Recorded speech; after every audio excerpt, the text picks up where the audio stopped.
جاهد في سبيل الله حق جهاده حتى أتاه اليقين. اللهم صل وسلم وزد وبارك على سيدنا ومولانا محمد وعلى آله وأصحابه وذرياته وأتباعه أجمعين. Abu Musyid Walidi yang berhubung mulia yang sudah mengimami sholat subuh kita pada subuh yang mulia ini, mudah-mudahan senantiasa diberikan kesehatan dan keberkahan kepada ilmu pengetahuan beliau kepada kita semua. Amin ya rabbal alamin.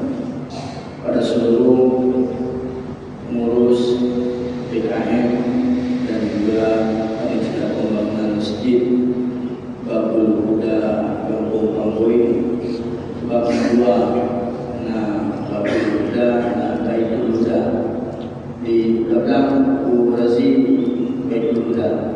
Berarti katanya anak itu mereka mengeluh makanya Babul Huda itu mengeluh berarti di belakang Baitul Huda.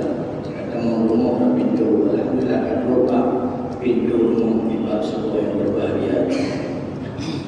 Teman-teman sidang jamaah subuh yang dimuliakan oleh Allah Subhanahu wa taala, izinkanlah sejenak kita mengulang kembali beberapa pelajaran peringatan daripada baginda Rasulullah sallallahu alaihi wasallam yang disampaikan melalui wahyu baik yang ada di dalam Al-Quran sebagai kalam Allah ataupun di dalam hadis Rasulullah sallallahu alaihi wasallam sebagai pedoman bagi kita untuk mempersiapkan kehidupan yang bahagia hasanah wa fil akhirati hasanah.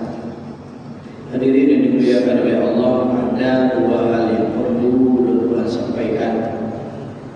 Yang pertama, Allah mengancam orang-orang yang bakhil. Ancaman Allah terhadap orang yang bakhil tidak terhitung di dalam Al-Quran saking banyaknya ancaman. Salah satunya adalah alladzina yabkhaluna wa ya'muruna an-nasa bil bukhli wa yaktumuna ma atahumullahu min fadlihi wa a'tadna lil kafirina 'adaban muhina. Orang-orang yang bakhil kemudian memerintahkan orang lain agar bakhil dan dia menutup dirinya atau menyembunyikan apa yang sudah diberikan daripada harta dan kelebihan oleh Allah kepada dirinya, Allah memberikan azab kepada orang-orang yang kafir, azab yang sangat hina. Ayat yang lain Allah berfirman pada akhir ayatnya adalah orang-orang yang bakhil itu akan dikalungkan apa yang dia bakhilkan itu di leher-leher mereka. Sayyidina Ali bin Abi Thalib radhiyallahu anhu mengatakan orang-orang bakhil ini kehidupannya di dunia sebagai fakir, sedangkan kehidupannya di akhirat dia dihisab sebagai orang yang kaya. Hadirin dimuliakan oleh Allah, Al-Quran juga menyampaikan tentang orang bakhil dalam Quran surat Al-Lail, wa amma man bakhila wastaghna wa kadzdzaba bil husna fasanuyassiruhu lil usra. Orang-orang yang bakhil dan tidak mempercayai atau mendustai kebaikan yang diberikan kepadanya di dunia dan pahala yang disiapkan kepadanya di akhirat, maka Allah akan memudahkan jalan untuk kesusahan hidup dunia. Yang pertama, Allah mengancam orang bakhil dengan azab. Wa a'tadna lil kafirin 'adaban muhina, azab yang sangat pedih. Banyak orang-orang yang terkadang ketika telah diberikan harta oleh Allah, kemudian dia menyimpan hartanya dan menyembunyikan hartanya daripada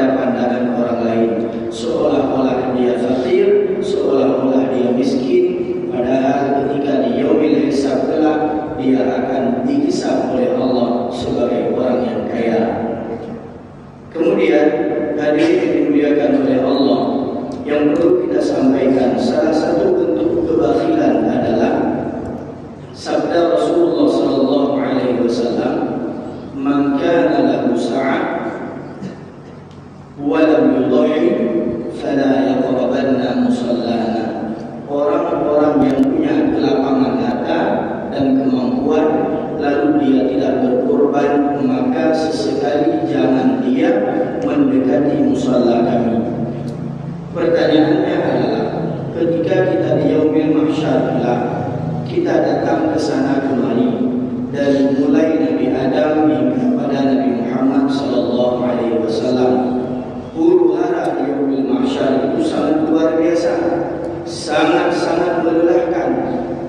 Dikumpulkan manusia minal awwalin wal akhirin, daripada awal diciptakan manusia hingga akhir ketika datangnya hari kiamat. Saking huru-haranya hari kiamat, beberapa riwayat mengatakan bagaimana kita mendaki berapa ribu tahun, kemudian turun berapa ribu tahun, melintasi sirat dan lain sebagainya. Apalagi matahari dikatakan sejengkal di atas kepala kita, sungguh luar biasa. Kita berharap cuma satu syafaat Nabi Muhammad sallallahu alaihi wasallam. Maka orang yang bakhil ini jauh daripada pandangan Rasulullah. Rasulullah mengatakan orang yang punya kemampuan lalu dia bakhil, tidak mau berkorban di dunia, Rasulullah tidak ingin melihat wajahnya. Hai berkadar muka kedanya di dunia, apalagi di akhirat ketika kita datang kepada Rasulullah, ya Rasulullah, dan umat berapa? Ya Rasulullah, Nabi syafaat beliau ya Rasulullah, atas izin syafaat kubra yang diberikan oleh Allah kepadamu. Maka pada saat itu Rasulullah enggan melihat ke atas wajah kita. Rasulullah adalah pintu kita menuju kepada rahmat Allah. Kalau seandainya Rasulullah mengatakan di dunia orang yang bakhil tidak mau berkorban, jangan mendekat kepada kami. Di Timur Tengah, sebahagian besar wilayah Timur Tengah, mereka mempunyai sebuah kebiasaan, sebuah rumah sosial. Orang-orang yang bakhil tidak mau berkorban itu tidak berani keluar rumah selama 4 hari. Mereka harus bersembunyi di dalam rumah. Kenapa? Kalau mereka mampu kemudian dilihat di dalam daftar kurban mereka tidak terdapat nama-nama mereka, maka mereka ini sebuah aib yang sangat besar. Kita tidak berbicara tentang hukum. Bagaimana hukum kurban? Apakah wajib sebagaimana dikatakan dan disampaikan dalam mazhab Imam Abu Hanifah, ataupun hukum kurban yang sunnah muakkadah yang disampaikan di dalam fikih mazhab Syafi'i. Akan tetapi dalam mazhab Syafi'i ada hukuman sosialnya juga. Orang-orang yang tidak mau berkurban dan mereka memiliki kemampuan, maka mereka tidak boleh keluar rumah selama 4 hari. Maka ini adalah bagaimana di dalam pendapat hukum. Akan tetapi persoalannya adalah mental kita hari ini bukan mental yang berkorban, tetapi mental orang-orang yang menunggu hukuman korban. Hadirin yang dimuliakan oleh Allah Subhanahu wa taala. Rasulullah sallallahu alaihi wasallam pernah menyerahkan seekor kambing kepada Sayyidah Aisyah. Beliau atau kambing kepada Sayyidah Aisyah. Kemudian kambing tersebut geblagu oleh Sayyidah Aisyah sampai dengan selesai. Begitu selesai Rasulullah pulang. Ketika pulang Rasulullah bertanya, wahai Aisyah, apa yang sudah engkau lakukan terhadap kambing tersebut? Beliau mengatakan, wahai Rasulullah, seluruhnya sudah tidak ada lagi, artinya sudah saya sedekahkan. Saya hanya meninggalkan kepadamu, yaitu bahunya saja. Rasulullah kala kepada kambing. Jadi menyenangkan yang mudah, dia kambing dengan agar turun hipertensi atau bisa meningkatkan potensi hipertensi, maka salah cara melindungi kambing. Karena Rasulullah makanan kesukaan beliau, daging kesukaan beliau adalah daging kambing. Bahkan tempat daging kesukaan beliau itu di bahu kambing, bahu kambing. Maka kepada Sayyidah Aisyah, ketika Rasulullah bertanya, kata Sayyidah Aisyah, sudah saya sedekahkan semua, sudah tidak ada lagi. Saya menyimpan kesukaanku saja. Rasulullah yang tersisa cuma bahunya saja. Kemudian Rasulullah tertawa dan Sayyidah Aisyah menanyakan, kenapa engkau tertawa wahai Rasulullah? Rasulullah menjawab, sebenarnya yang hilang adalah bahunya dan yang tersisa adalah seluruhnya. Artinya apa? Ternyata yang dimaksudkan oleh Rasulullah adalah ma akalta faqad ablaita. Apa yang kita makan itu sebenarnya yang hilang. Wa ma anfaqta faqad abqaita, dan apa yang kita infakkan itu sebenarnya yang masih ada. Pertanyaan seorang ulama kepada orang kaya, wahai fulan, yang mana hartamu? Dia menunjukkan harta saya ini mobil saya, ini rumah saya, nyong lampu, nyong harta kekayaan itu.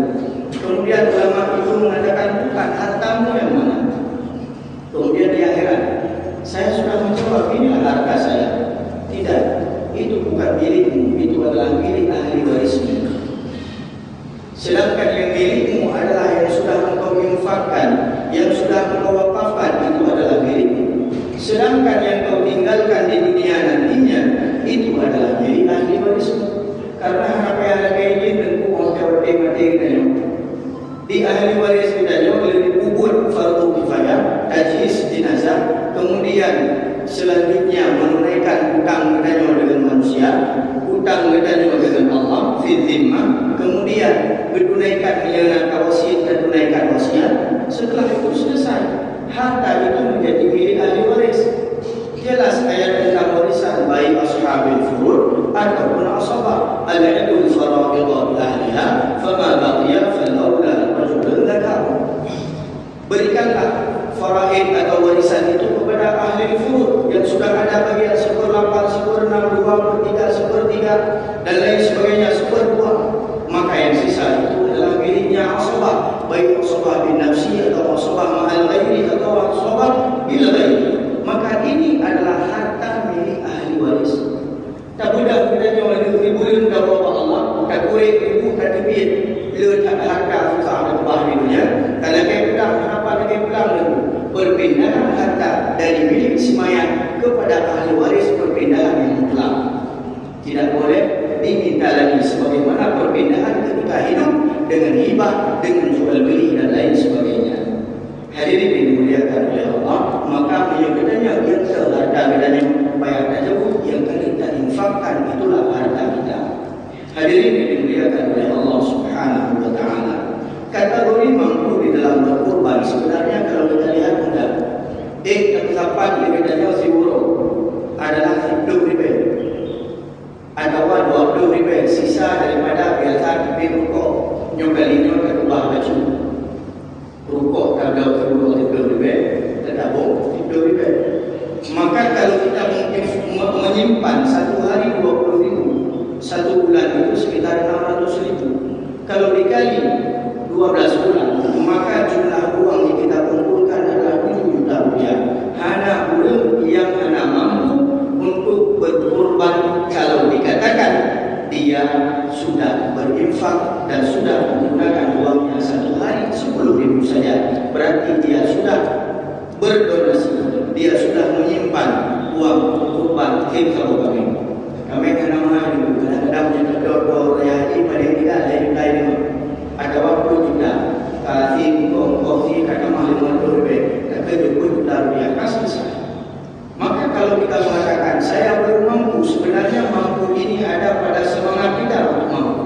Kalau mampu ini ada pada harta yang kita sisakan, bukan harta yang kita kumpulkan, maka kita tidak akan pernah mampu untuk berkorban. Pastikan diri kita untuk ikut berkorban di tahun ini, bukan ikut untuk mendapatkan uang korban di tahun ini. Hadirin yang dimuliakan oleh Allah Subhanahu wa taala, yang pertama apakah nak bahina nyo baru tanggal 10 Zulqa'dah atau 17 Zulqa'dah. Maka ada waktu bagi kita sebelum 10 Zulhijjah, 11, 12 dan 13 pada hari tasyrik, kita masih ada waktu untuk mempersiapkan diri kita. Katungga ya buku dengan nyo nonton bele to deku bele.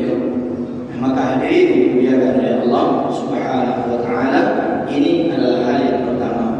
Kemudian hal yang kedua, dalam waktu yang singkat yang ingin tuan-tuan sampaikan adalah nyo musim dengan pesta.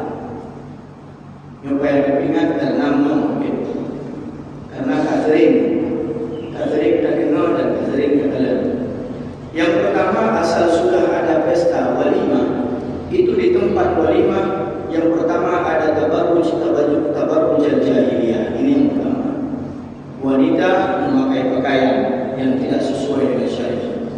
Menyogalkan cipta baru jahiliyah seperti mana melalui mendudukan yang kedua, padahal MPU sudah mengarahkan yang Walidi sebagai anggota MPU juga sudah mengarahkan dengan tausiah dan sebagainya. Akan tetapi yang baru jahiliyah bagi ulama dan cipta malam tak kala hana melebeu menyawai mungkin endut berbunga endut menyagarinya injing enduramba ai betul-betul berlaku kuku dengan mulut. Maka itu makin tren makin parah. Bayang ingat menyana undron muka atau pun muka di atau muka barang-barang yang lain terus melanggar dengan ilmu buku juga ilmu harus terima mempeng dari guru yang transaksinya dari metode dengan metode yang haram. Kenapa? Karena pada saat dia bertransaksi dia menggunakan pakaian yang haram dipakai olehnya. Yang guru yang dibutuhkan. Kadang-kadang berkat babiku, kadang-kadang anak berkat di babiku-nya. Makanya yang pertama adalah bagaimana ketika pesta. Yang banyak terjadi adalah tabarruj. Yang kedua, yang banyak terjadi adalah takdir. Rasulullah mengingatkan orang-orang yang mubazir itu, orang-orang yang mentakdir harta, tabah-bah harta. Makanya rekan-rekan kawan-kawan daripada syaitan, ikhwan syaitan. Al-Quran mengingatkan wala tubadzir tabdzira. Jangan kita yang membuang-buang harta. Dah membuang harta. Coba kita lihat, setiap ada orang minum dari kemasan aqua gelas atau apa namanya air minum mineral di dalam gelas, itu pasti disisakan. Anak bukan bakal berusaha. Jauh berjadi dengar, jauh berjadi berjadi dengar. Ada orang yang pekat dengan jauh, jauh berjadi belum dengar. Kisah dia tidak sebab maka ini adalah hal yang paling utama. Takdir ini paling banyak terjadi di pesta. Apalagi di dalam atas meja VIP. Ini cukup jahil. Orang yang hampir beliau punya tahu ke dalam kebukuan. Tahu ke dalam kebukuan artinya dia berpakai teori lagi.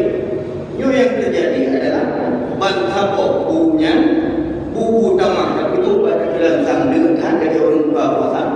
Oh, teori baju petikan nabi. Yang lagi tu, kamu bila menyatakan ke mana, kurang dia cok ke mana, alhamdulillah tapi yang belum. Maka ini sangat banyak takdir pada saat pesta. Apalagi aqua, belum kala turun ke tempat belum, ya, belum air minum dalam kemasan tersebut. Ketika kala lagi subhanallah air kadang-kadang cuma bebo je. Aci tak pudi manggil kita nyoba. Nyo kondisi kita lagi kondisi saudara kita di Palestina.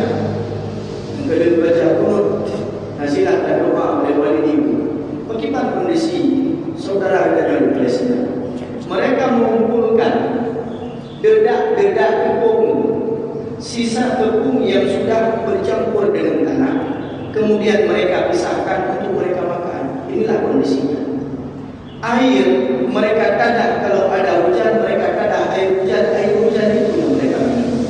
Karena sarangan yang pertama diputuskan oleh Israel laknatillah, Zionis laknatillah. Yang pertama adalah listrik, yang kedua adalah air bersih, dan yang ketiga adalah pasokan makanan.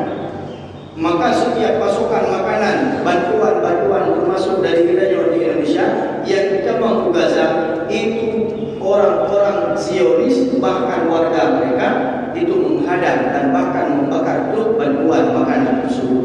Nah, yang di Indomie ini kita cara apa yang kita mampu Gaza. Ini yang sedang dialami oleh saudara kita.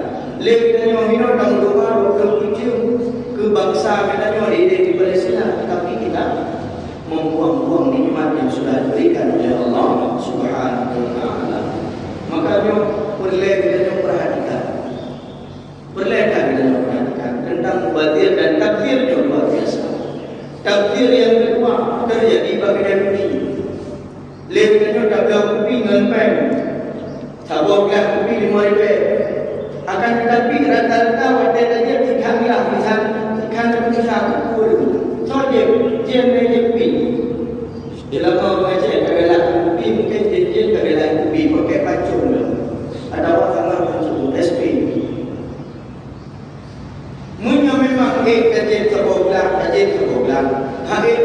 program juga hanya berguna hubungan kita.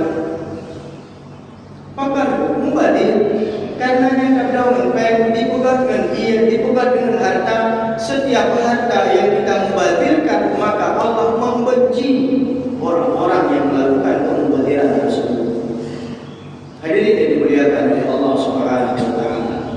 Nyong nanti ketika di rumah kita usahakan jangan terjadi pemubadiran.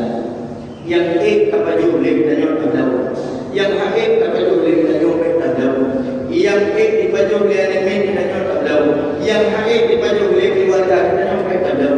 Ada jempenya kita berbagi dengan orang lain itu lebih baik. Al-Quran di dalam solat rakaat kedua tadi dibacakan wa amma bi ni'mati rabbika fahaddits, dan dengan nikmatmu maka ceritakanlah nikmat-nikmat yang sudah diberikan oleh Allah kepadamu. Makna fahaddits ini kerana cerita alhamdulillah rumah belia. Tak cerita bahawa kita rumah yang dalam rumah. Alhamdulillah rumah itu tak cerita bahawa yang dalam rumah.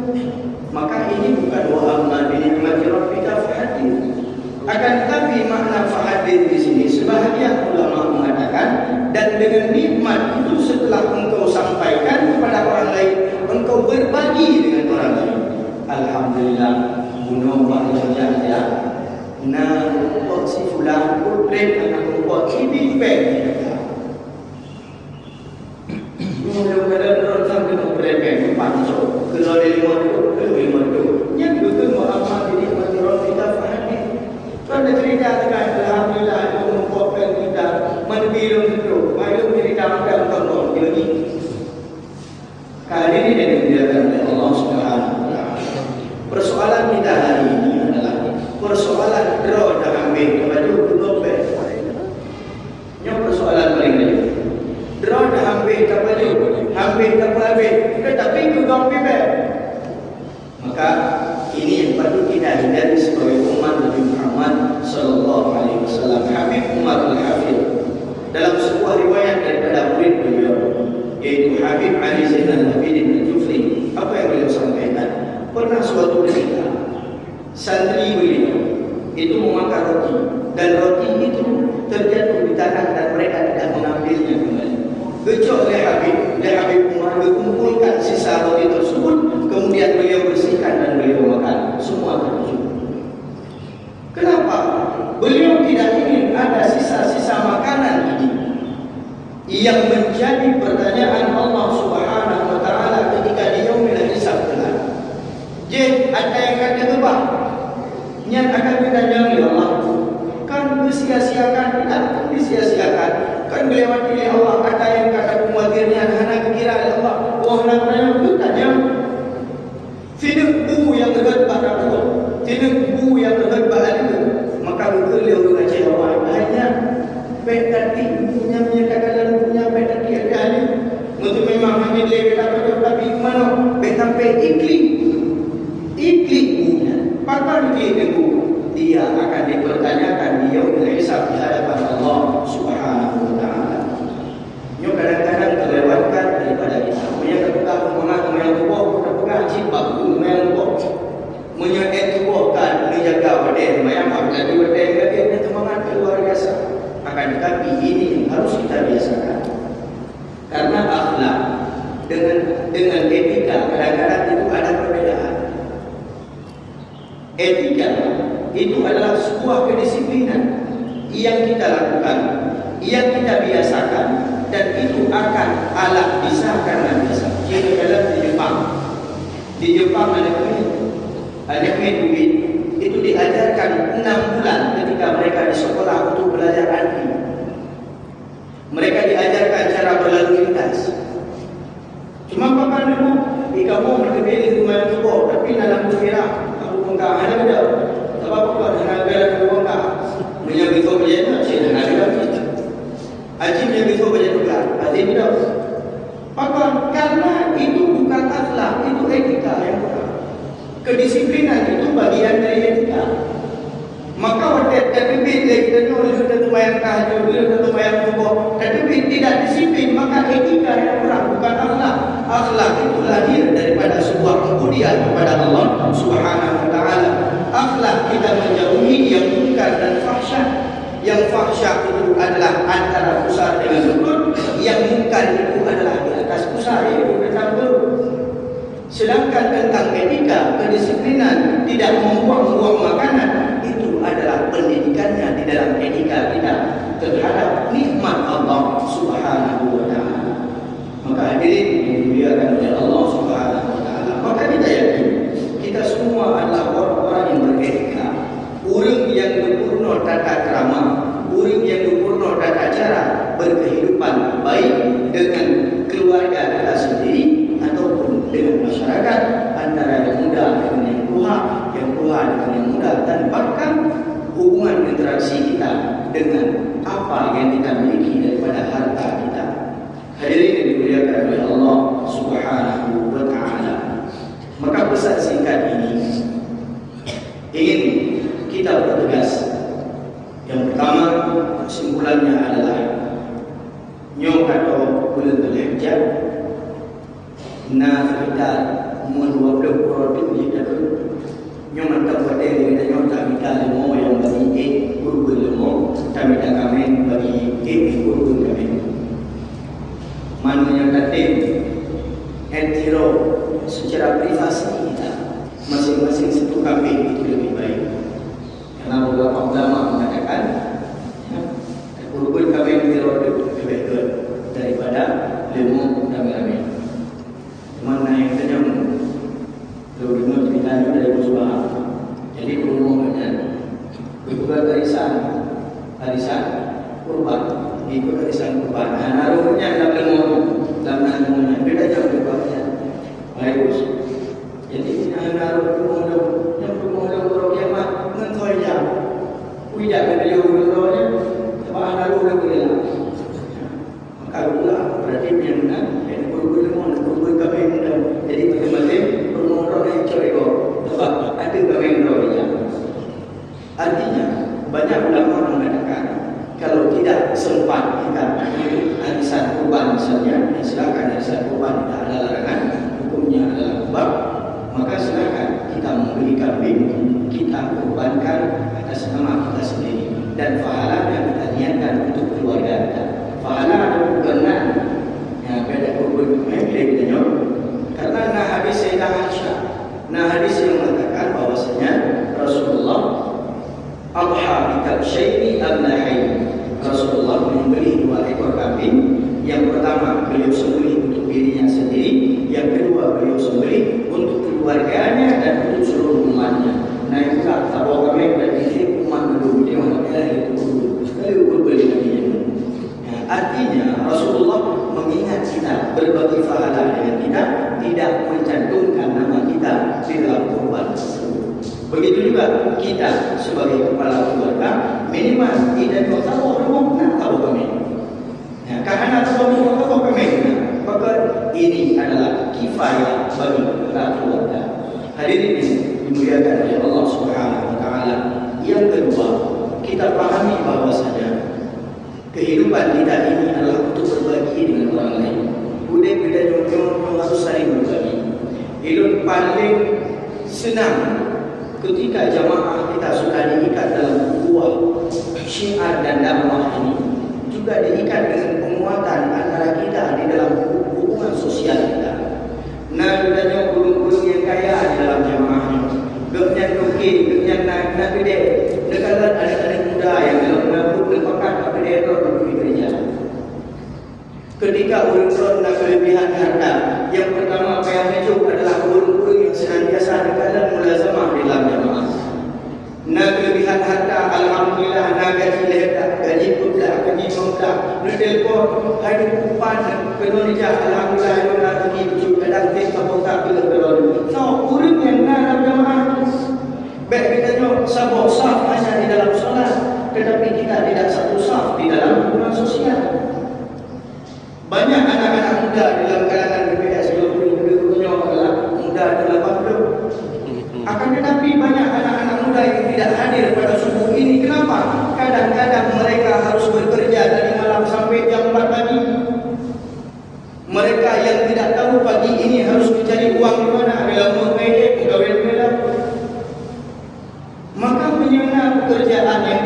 pekerjakan mereka, ajak anak-anak muda yang memang potensi mereka adalah orang yang menjaga solat berjamaah di masjid. Itu lebih baik daripada ada pekerja yang dia lumayan. Kita tu, rumah Cina, ibu berdaya di Cina untuk lumayan, tapi ada lumayan pun dia. Jangan lagi kerja kau saja. Oh, berdaya dan lumayan, urus kerja dan lumayan. Maka hadirin dimuliakan oleh Allah Subhanahu Wa Taala. Ini yang kedua, yang terakhir.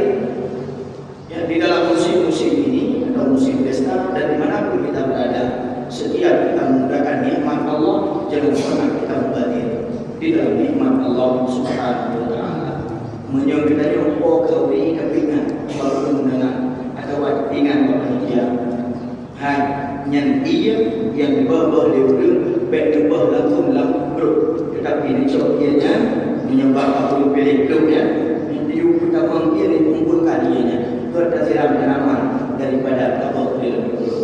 Artinya memberikan manfaat tidak kepada manusia, tetapi juga memberikan manfaat kepada lingkungan agar tidak kita berikan orang-orang yang sahabatnya syaitan yang benci.